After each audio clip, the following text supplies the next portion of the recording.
Hi everyone, welcome back. This week I painted this zebra in watercolour.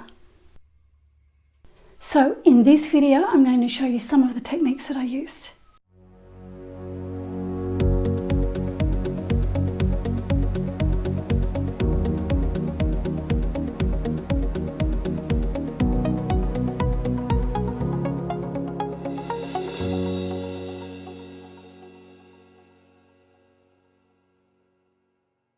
I painted this zebra using a photo that I took a few years ago. I began by searching through all my zebra photos on my computer, and what attracted me to this particular photo was the way the sun hit the side of the zebra, creating those beautiful cast shadows along the edge of the mane there. I knew I wanted to try and capture that sunlight in my painting. When I choose a photo to paint, I spend quite a bit of time looking at the photo first, and then I paint each section in my head before I start the painting. If there's a section of that subject that I can't really work out how I'd paint it, I usually discard the photo and I look for another one. So what I had to think about with this photo was how I was going to paint the hair of the mane and how I was going to capture that sunlight on the side of the zebra. So to paint the hair on the mane, I decided to use the Wetonwet technique. I demonstrated the Wetonwet technique in my last video, but basically it just means painting wet paint onto a wet surface.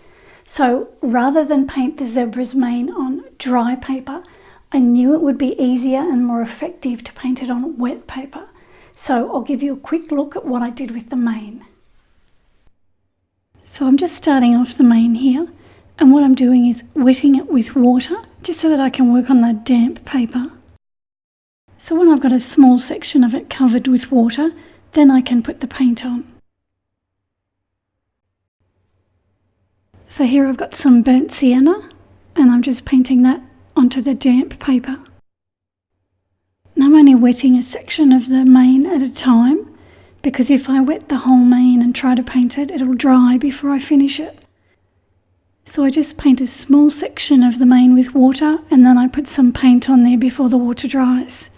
And then I'll do the next section of the mane with some water and put some paint on that section. So I've got to work fairly quickly before the paper dries here. So I've got that little section in, so now what I'm going to do is just use my damp brush just to remove some pigment.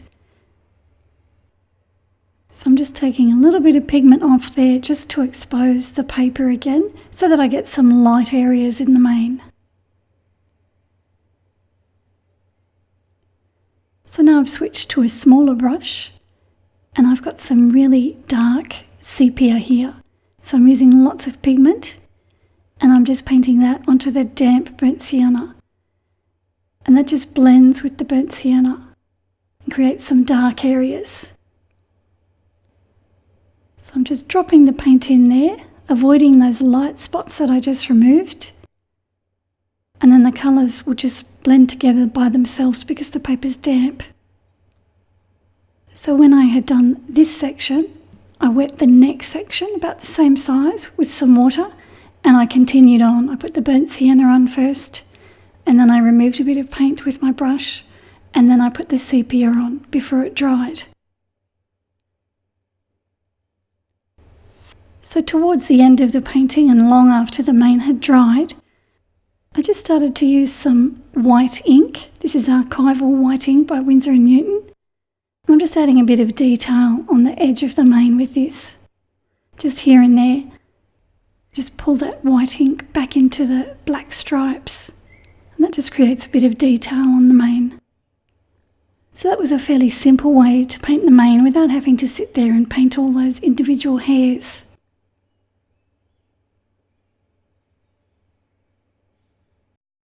I also did a similar thing to add interest to the stripes at the back here, where you see that I've added the blue and the violet.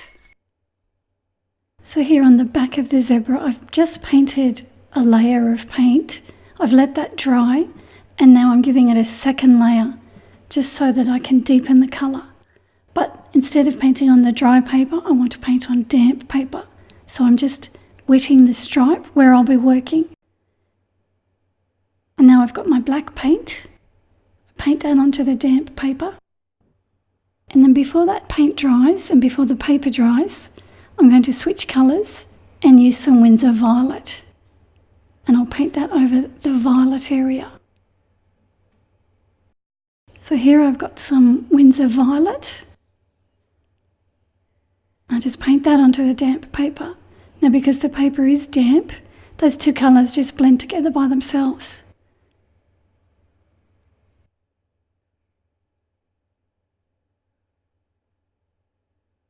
So now I've got some more black, and I just continue down the stripe with that.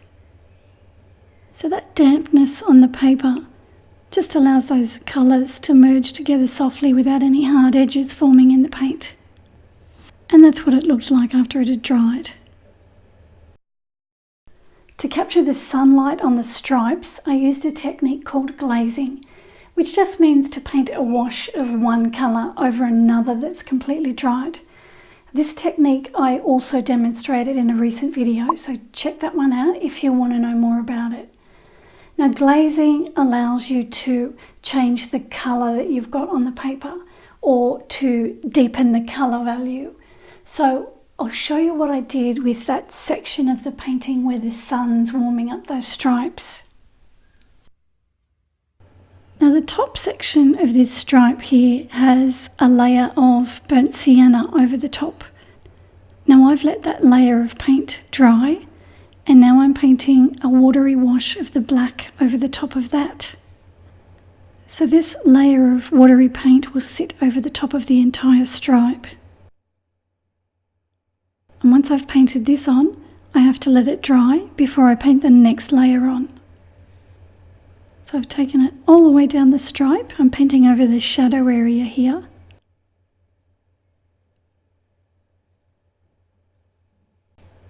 So that has dried, and now I'm painting another layer of the burnt sienna on the top section. So when I've got the burnt sienna where I want it, I just use my damp brush just to soften away those edges.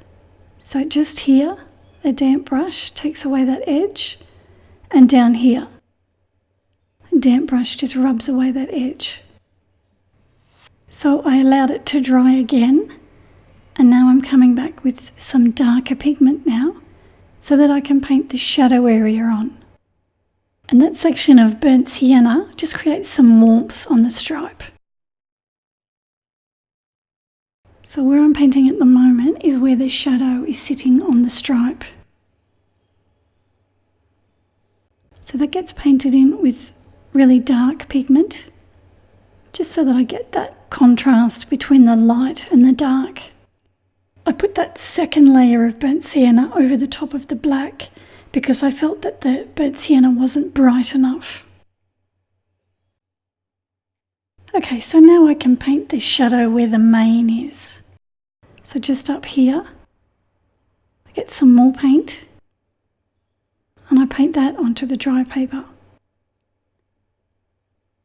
I create flicks with my brush, and then this becomes the shadow that the mane is casting on the side of the zebra.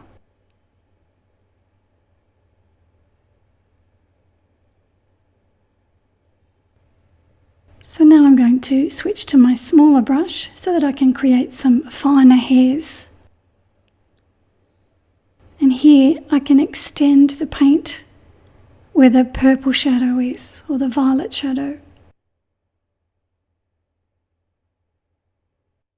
So by layering the paint in transparent washes there, I've allowed that stripe to look like it's in the sun. So it's got that warm brown showing through, and then the really dark shadow that you can see. And that just created the illusion that the sun is shining on that patch of the zebra. Similarly, there was a patch of sun on the side of the face here. Now I've painted a layer of burnt sienna on the stripe. I've allowed it to dry, and now I'm just painting the watery black paint over the top. So that burnt sienna that's underneath will show through the black, and it will just create a warm section on the stripe.